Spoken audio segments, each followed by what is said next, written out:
It is the DX9-mini O2 small version of Chromedome. But for some reason on the package, it also says it's Michael Murphy. I didn't know that Chromedome was actually Michael Murphy, and he was Irish. Come on, lads, we're gonna go kick some Decepticon butt, don't you know? And save me a pint. Have you tried turning the computer off and then back on again?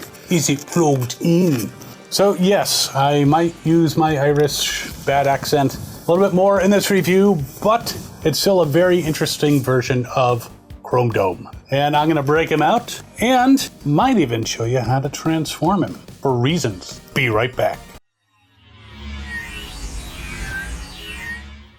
So yes, it's got a nice picture of Chromedome on the front. Again, it says ages 12 plus. Sometimes the warnings on the back are kind of hilarious. 1, not for child under 6 year. 2, chalking hazard. Small parts contain.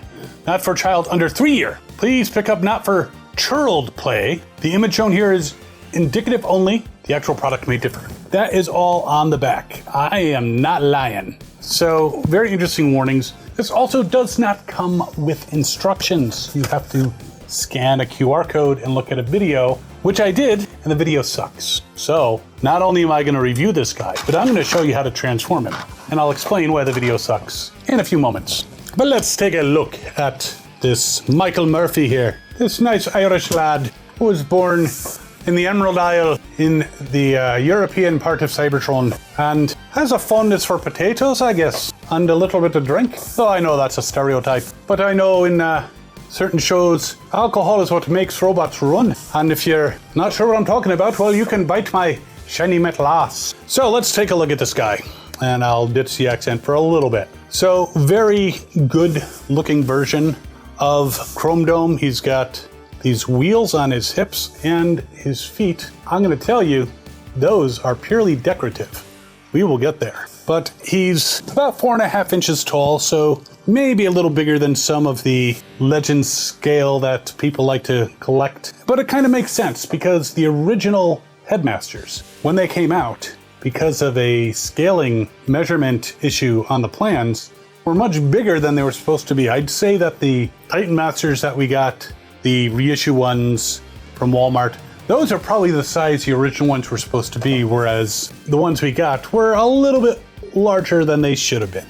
C'est la vie. But he does have the Headmaster head, which comes off, transforms into a little guy right there. Little guy. Stylor, I think it was. To be honest, I don't remember all of the names of the Headmaster partners. I think Duros for Hardhead. Yeah, obviously Spike or Gallon for Fort Max and Cerebro. Well, let's take a look at his posability. Now, the interesting thing here is he does have, because of the nature of his feet, a little bit of ankle swivel. So you can put him flat-footed, but spread his legs a bit. But he also has these fake wheels, and if you tip them up, you can actually do some neat things with his legs, but he can't quite do a full Jean-Claude Van Damme. He is doing a very close one, but he looks like me when I was in karate class. Couldn't quite get the crotch all the way to the floor, and it's gotten worse since then. I would say don't get old, but what's the alternative? But he can kick forward quite nicely, but when it comes to kicking backwards, his leg gets stuck.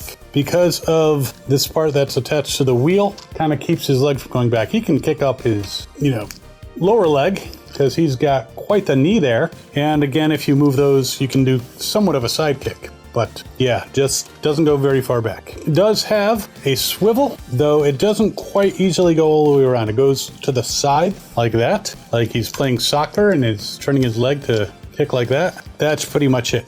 Now, twisting at the waist, all the way around.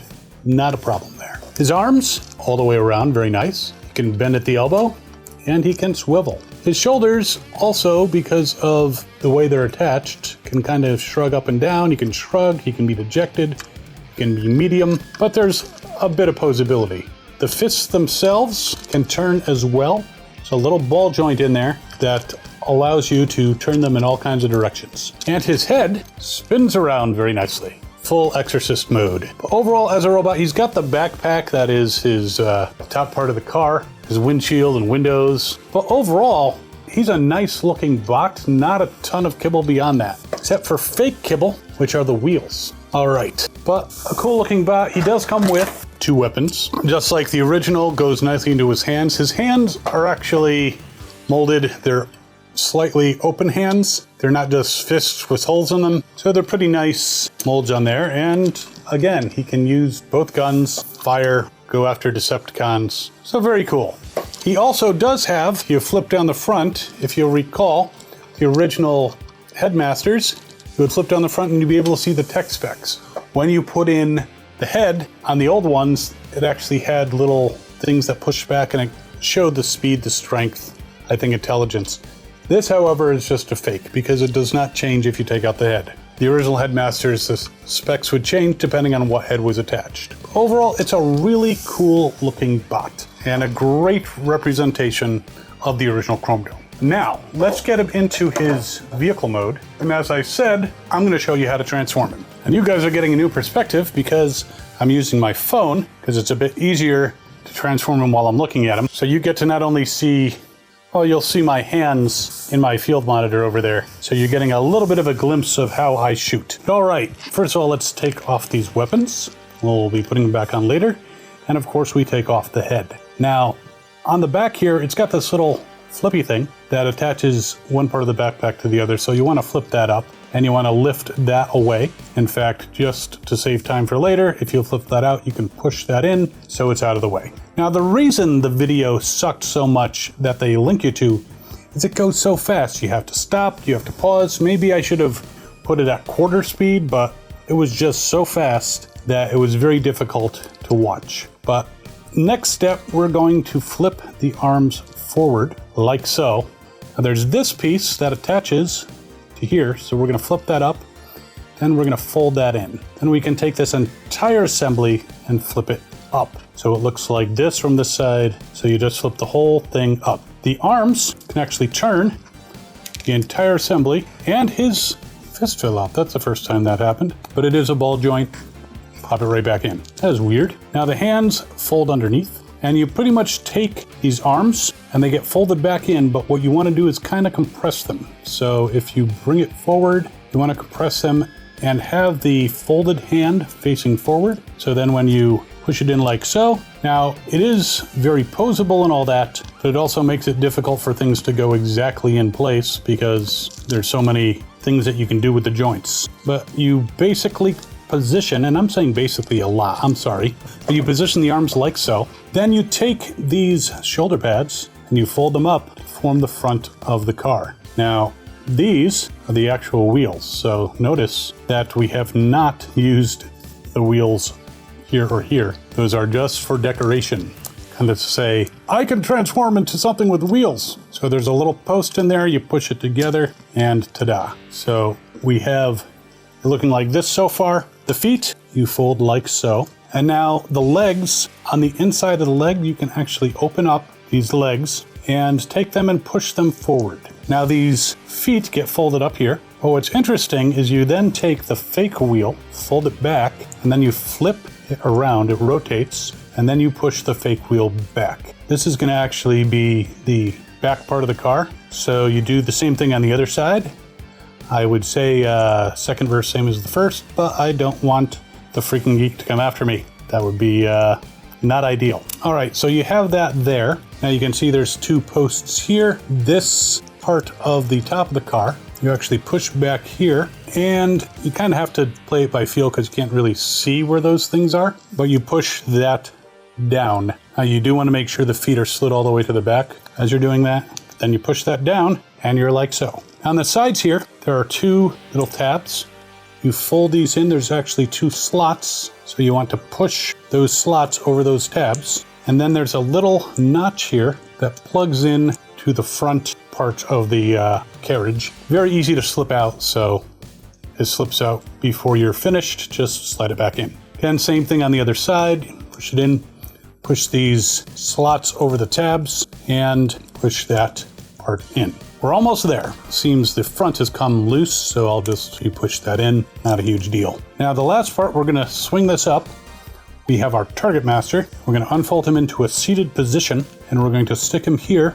So he's kind of leaned back, reclined. Then we take this front part, we push it down, and voila, make sure those are lined up. But there you have Michael Murphy. Very nice version of Chromedome. And finally, you can take the two guns, posts on top, and slide those right in. And that concludes the transformation part of this video. In vehicle mode, he is slightly over 3.5 inches in length. But let's see if we can get him into the other close-up cam. And there he is on the turntable of doom. You can see him from all angles. The back part has a little bit of like junk, but overall, he's a very cool looking version of Chromedome. Now the roll test.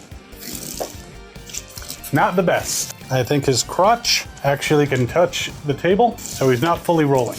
But he's still a cool looking vehicle. How much do you actually keep your Transformers in vehicle mode? I guess some people do. I just prefer robot mode. It takes up less space and shows that they're robots and not just cars. So there you have it, the DX9-mini 02 Michael Murphy. Yes, Murphy and the boys are gonna come down and see you. And if you don't have that Energon, you're gonna be kind of out of luck there, laddie. All right, before I totally insult all my Irish fans, I would like to say, because my name is Kyle, which is of Irish origin, that I am Irish, but I'm not. I'm actually Scottish, so nobody gives a shit. But I hope, despite the accent, you enjoy this video and you enjoy this little guy. Now, he cost me a bit of money. At the time of my purchasing him, he was $29.98. I got 25 cents off. It was $2.56 shipping. I got a bonus of negative $1.23, and then tax was $2.60. This came to $33.22. Looking at it right now, the price is $30.51, same shipping. So you might pay 50 cents more or so. But I'll put a link to this guy in the description. Again, if you're liking the Legends class style, he can fit into that. And if you like Headmasters, you know, this would probably be good in scaling with your Fort Max, if you have one of those from Hasbro. Could be the original or the new one, because they're both about the same height. But he's a fun little guy, and I hope you had fun watching this video. And while you're debating about this guy, you can check out this video over here, which is two Legend size Headmasters. We got Skull Cruncher and Hardhead. And if you're enjoying my content, by all means, feel free to subscribe. We will see you next time. As always, have fun and good hunting.